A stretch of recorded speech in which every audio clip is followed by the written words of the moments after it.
कैसा एग्जाम हुआ अभी आपका? एग्ज़ाम बढ़िया था। और क्या स्कोर रहा आपका? 72।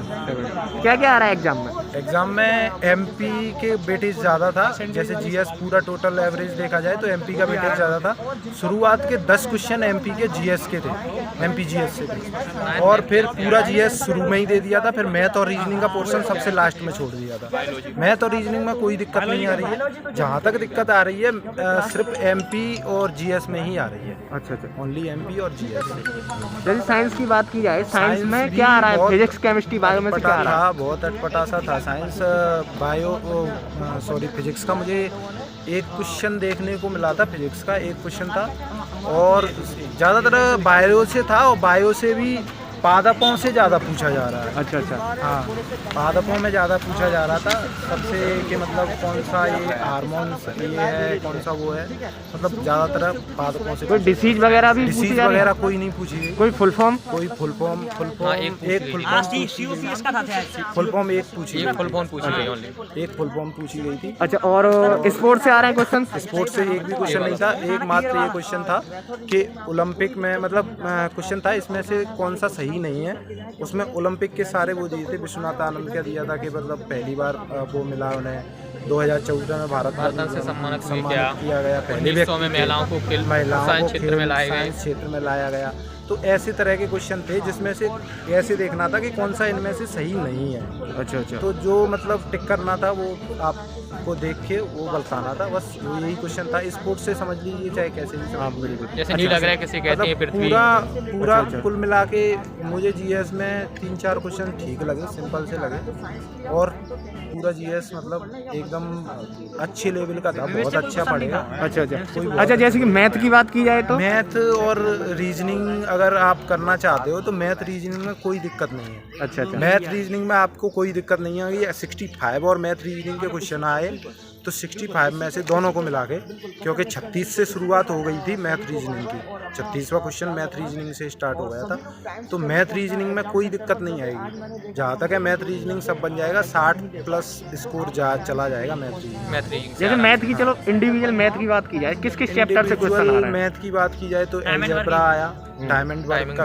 अलजेब्रा का एक क्वेश्चन था, एक क्वेश्चन ही था अलजेब्रा, क्वेश्चन था, और डायमंड वर्क और डायमंड डिस्टेंस, तीन क्वेश्चन थे दोनों से। डायमंड वर्क प्रॉफिट और लॉस से था, परसेंटेज से शायद परसेंटेज से था, चक्रवर्ती व्यास। मतलब ऐसा पूछा था कि अगर कोई वस्तु पे 10% अगर वो खरीदते टाइम उसको 10% कम पे खरीदता है और बेचते टाइम 10% MRP से ज़्यादा पे बेचता है, तो वास्तविक लाभ उसे कितना हुआ? ये मुझे सिंपल क्वेश्चन है। अच्छा, एडवांस मैथ से कितने क्वेश्चन? एडवांस से अलजेब्रा से समझ लीजिए, सर्कल वगैरह कोई सर्कल का क्वेश्चन नहीं था, कोई एडवांस तो बिल्कुल नहीं आया, रेक्टेंगल का नहीं था, कोई स्क्वायर का नहीं था, कोई करंट अफेयर्स नहीं था। अच्छा, अब रीजनिंग की बात की जाए, इंडिविजुअल रीजनिंग में किस किस चैप्टर से आ रहा है? इंडिविजुअल रीजनिंग में ज़्यादा तरह करना है तो जैसे आपको सीरीज भी बन जाएगी, सिंपल आ रही है, श्रृंखला है, सीरीज भी सिंपल आ रही है। और जहाँ तक करना है तो आपको करना है कथन निष्कर्ष। और कथन निष्कर्ष में भी ऐसा था कि उसमें एक था कि सरकारी अगर टैक्स वसूल रही है तो उसके लिए आपको सुविधाएं दे रही है। तो उसके बिहाफ में 4 वो थे, तर्क बताना था कि इसमें कौन सा तर्क संगत है। सरकार टैक्स लेगी आपसे, सरकार टैक्स नहीं ले रही है, सरकार सुविधाएं देगी, सरकार सुविधाएं नहीं दे रही है। एक कथन निष्कर्ष में था कि कुछ मछलियां मेढक हैं क्या, कुछ मछलियां भील हैं क्या, कुछ मछलियां शार्क हैं क्या। उसमें से भी आपको 2 ऑप्शन पिक करने थे, कौन से 2 सही हैं इसमें। वो सिंपल था। और कथन निष्कर्ष ही ज़्यादा मतलब पूर्व अवधारणा है, कथन निष्कर्ष इस पे ज़्यादा, और इनइक्वालिटी पे बहुत ध्यान दे रहा है। इनइक्वालिटी के कम से कम 3 से 4 क्वेश्चन थे जो कथन निष्कर्ष के बिहाफ में पूछे गए थे। इनइक्वालिटी। अच्छा, एक मिनट। अच्छा, जैसे कि हम पर डे रिव्यू कर रहे हैं तो कैंडिडेट बता रहे हैं कि मैथ्स में 2 या 3 क्वेश्चन पर डे रॉन्ग आ रहे हैं, गलत आ रहे हैं, ऐसा आपको लगा?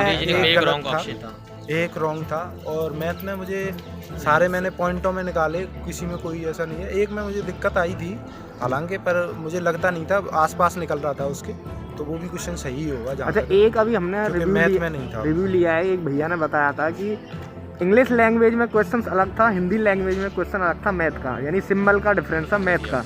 आपने ध्यान दिया? अब मैंने ऐसा ध्यान अच्छा, ध्यान नहीं दिया ना। पूरा उसी से तो किया। ओवरऑल देखा जाए तो आपका क्या हाँ, स्कोर है? मैथ का मतलब उसकी स्किन का जो पैटर्न आ रहा है वो बढ़िया आ रहा है। एक तरफ आपका वो चल रहा है इंग्लिश का और एक तरफ हिंदी का, तुरंत चल रहा है। जैसे मतलब कि ऐसा बात नहीं की है कि जाए, आपको चेंज करना पड़े या बात की जाए 100 क्वेश्चंस की, 100 क्वेश्चंस अलग अलग में एक हाँ ये भी क्वेश्चन थे कि मतलब चित्र वगैरह जो आते हैं चित्र से आते हैं उसमें जो पंचभुज बना था उसमें एक गोला सा दिया था और एक स्टार दिया और स्टार और गोला चारों तरफ उसके घूम रहा था। तो वो क्वेश्चन थे मतलब एक साइड घूम रहा था, फिर दूसरी साइड घूम रहा था, फिर तीसरी साइड घूम रहा था। तो वो घूमने वाले दिखाई देगा वो दर्पण। हाँ, और एक दर्पण से क्वेश्चन था कि दर्पण वाला वो सिंपल था। अच्छा, जैसे कि बात की जाए पूरे पेपर की 1 से 100 क्वेश्चन आ रहे हैं, तो जो क्वेश्चंस कैसे आ रहे हैं, पार्ट में आ रहे हैं या डायरेक्ट 1 से स्टार्ट हुए 100 तक? कोई पार्ट नहीं, मेरा ऐसे आया 1 से स्टार्ट हुआ। 1 नंबर पे कौन सा क्वेश्चन था आपका? जीएस का था। जीएस का था। जीएस और साइंस 35 नंबर तक थी। अच्छा अच्छा, 36 से सारा रीजनिंग और मैथ स्टार्ट हुआ। कंबाइंड था। कंबाइंड। अच्छा, आपके कितना स्कोर है? 72। आपका भैया? चलिए, बेस्ट ऑफ लक। अगर आपको ये खबर अच्छी लगी है तो इसे लाइक कर शेयर जरूर करें और अभी तक आपने इस चैनल को सब्सक्राइब नहीं किया है तो चैनल को सब्सक्राइब कर बेल आइकन जरूर से दबाएं।